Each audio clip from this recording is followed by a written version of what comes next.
স্বাস্থ্যবিধি। তোমার শরীর যদি সুস্থ না থাকে তবে কি ঘটবে?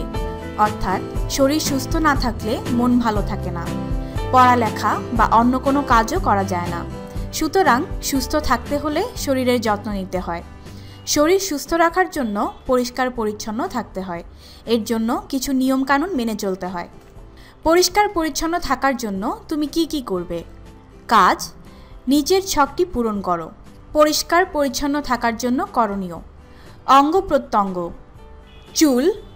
চুল বড় হলে নিয়মিত চুল কাটাতে হবে এবং শ্যাম্পু অথবা সাবান দিয়ে মাথা ধুতে হবে।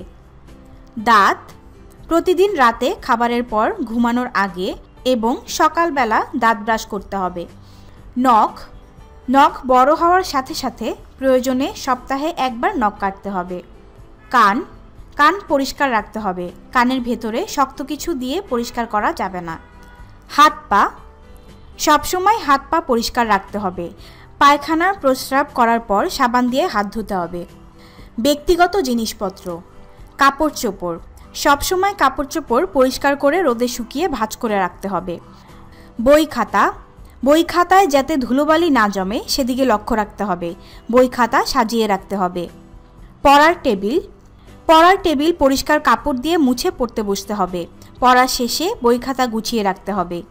বিছানা, কমপক্ষে সপ্তাহে একবার বিছানা ধুয়ে রোদে শুকিয়ে দিতে হবে। প্রতিদিন বিছানাপত্র পরিষ্কার করতে হবে।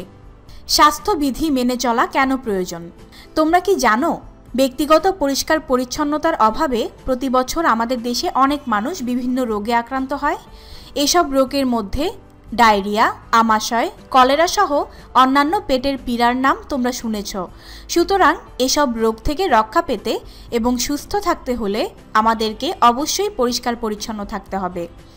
কাজ, শরীর সুস্থ রাখার জন্য তুমি কি কি করবে তার একটি তালিকা তৈরি করে শ্রেণীতে শিক্ষকের সাথে আলোচনা করো।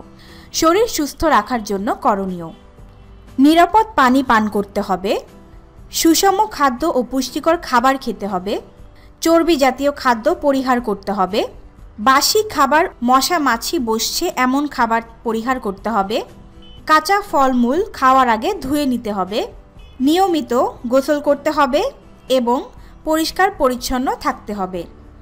স্বাস্থ্য ভালো রাখার উপায়: স্বাস্থ্য ভালো রাখতে হলে যেসব বিষয়ের প্রতি লক্ষ্য রাখতে হবে: নিরাপদ পানি পান করতে হবে, পানীয় জল নিরাপদভাবে সংগ্রহ ও সংরক্ষণ করতে হবে, কাঁচা ফলমূল খাওয়ার আগে ও শাকসবজি রান্নার আগে নিরাপদ পানি দিয়ে ধুতে হবে, খাবার সব সময় ঢেকে রাখতে হবে যেন মাছি বা পোকামাকড় বসতে না পারে, খাওয়ার পূর্বে ও মলত্যাগের পরে সাবান দিয়ে দুহাত ভালো করে ধুতে হবে, স্বাস্থ্যসম্মত পায়খানা ব্যবহার করা উচিত যাতে মলমূত্র যেখানে সেখানে না ছড়ায়।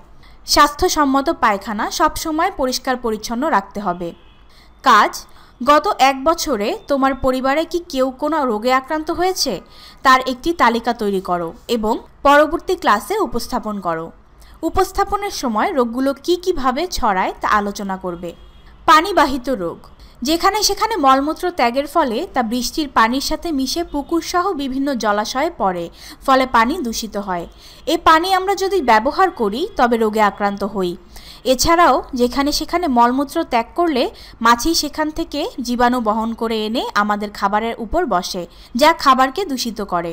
মল থেকে এসব রোগ জীবাণু পানির মাধ্যমে আমাদের শরীরে প্রবেশ করে। ডায়রিয়া, আমাশয়, কলেরা, জন্ডিস, টাইফয়েড ইত্যাদি রোগ পানির মাধ্যমে ছড়ায়। সেজন্য এসব রোগ পানিবাহিত রোগ নামে পরিচিত। নিচের ছবিতে দেখো কিভাবে পানির মাধ্যমে রোগ ছড়ায়।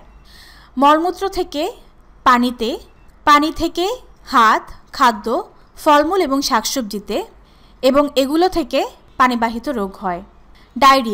ডায়রিয়া হলে ঘন ঘন পাতলা পায়খানা হয়, ফলে শরীর থেকে যথেষ্ট পরিমাণ পানি ও লবণ বেরিয়ে যায়। এই রোগে আক্রান্ত হলে পাতলা পায়খানার সাথে সাথে পানির পিপাসা বেড়ে যায়, মুখ ও জিহ্বা শুকিয়ে যায়। ডায়রিয়ার জীবাণু সাধারণত দূষিত পানি ও খাবারের মাধ্যমে শরীরে প্রবেশ করে।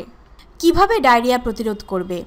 সবসময় নিরাপদ পানি পান করবে, খাওয়ার পূর্বে এবং মলমূত্র ত্যাগের পর সাবান ও পানি দিয়ে দুহাত ভালোভাবে ধুতে হবে এবং সবসময় পরিষ্কার পরিচ্ছন্ন থাকতে হবে। কারো ডায়রিয়া হলে তাকে ঘন ঘন খাবার স্যালাইন খাওয়াতে হবে।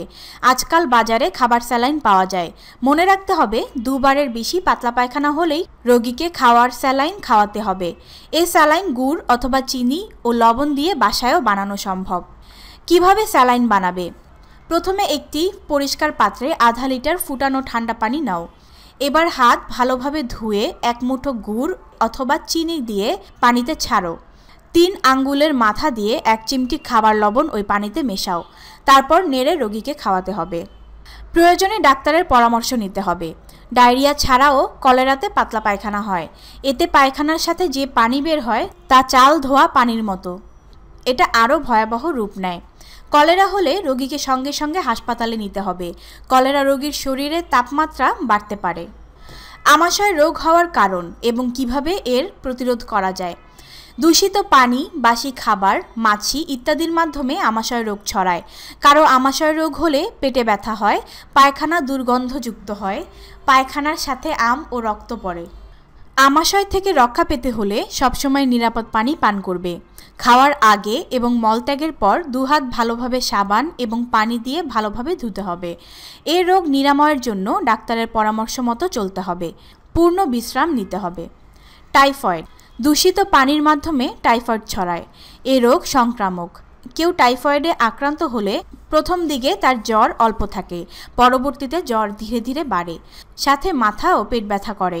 এই জ্বর হলে রোগীর খাওয়ার রুচি নষ্ট হয়ে যায়, শরীর ক্রমশ দুর্বল হয়ে পড়ে। এই রোগের জীবাণু রোগীর মলমূত্রের সাথে বের হয়। এই মলমূত্র কোনোভাবে যদি খাবার বা পানিতে মিশে তাহলে জীবাণু ছড়ায়। টাইফয়েড প্রতিরোধের উপায়। টাইফয়েড থেকে রক্ষা পেতে হলে সবসময় নিরাপদ পানি পান করতে হবে। খোলা ও বাসি খাবার পরিহার করতে হবে।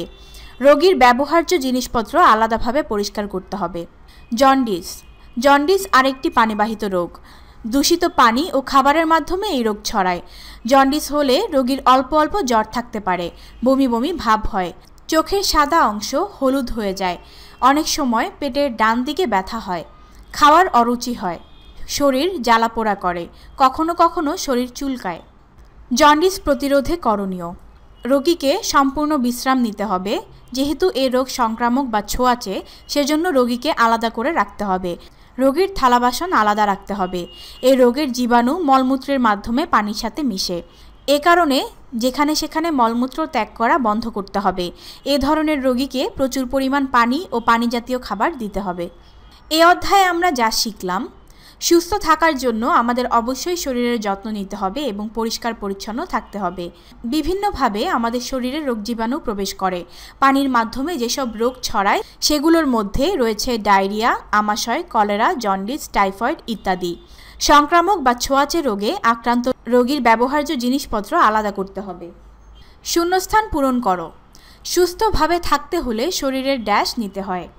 সুস্থভাবে থাকতে হলে শরীরের যত্ন নিতে হয়। স্বাস্থ্য রক্ষার জন্য পরিষ্কার ড্যাশ প্রয়োজন। স্বাস্থ্য রক্ষার জন্য পরিষ্কার পরিচ্ছন্ন থাকা প্রয়োজন। পানীয় জল নিরাপদভাবে সংগ্রহ ও ড্যাশ করতে হয়। পানীয় জল নিরাপদভাবে সংগ্রহ ও সংরক্ষণ করতে হয়।